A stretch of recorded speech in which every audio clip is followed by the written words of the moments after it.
சங்கீதம் அதிகாரம் 32. எவனுடைய மீறுதல் மன்னிக்கப்பட்டதோ, எவனுடைய பாவம் மூடப்பட்டதோ அவன் பாக்கியவான். எவனுடைய அக்கிரமத்தை கர்த்தர் எண்ணாதிருக்கிறாரோ, எவனுடைய ஆவியில் கபடமில்லாதிருக்கிறதோ அவன் பாக்கியவான்.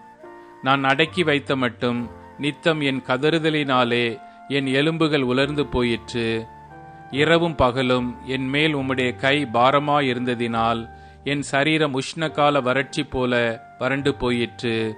சேலா. நான் என் அக்கிரமத்தை மறைக்காமல் என் பாவத்தை உமக்கு அறிவித்தேன்.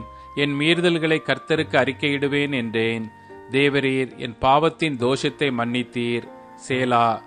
இதற்காக சகாயம் கிடைக்கும் காலத்தில் பக்தியுள்ளவன் அவனும் உம்மை நோக்கி விண்ணப்பம் செய்வான்.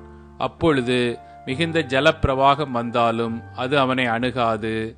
நீர் எனக்கு மறைவிடமாயிருக்கிறீர். என்னை நீர் இக்கட்டுக்கு விலக்கி காத்து இரட்சணிய பாடல்கள் என்னை சூழ்ந்து கொள்ளும்படி செய்வீர். சேலா. நான் உனக்கு போதித்து நீ நடக்க வேண்டிய வழியை உனக்கு காட்டுவேன். உன்மேல் என் கண்ணை வைத்து உனக்கு ஆலோசனை சொல்லுவேன். வாரினாலும் கடிவாளத்தினாலும் வாய் கட்டப்பட்டால் ஒழிய உன் கெட்டச் சேராத புத்தியுள்ளா குதிரையைப் போலவும் கோவேறு கழுதையைப் போலவும் இருக்க வேண்டாம். துன்மார்க்கனுக்கு அநேக வேதனைகள் உண்டு. கர்த்தரை நம்பியிருக்கிறவனையோ கிருபை சூழ்ந்து கொள்ளும்.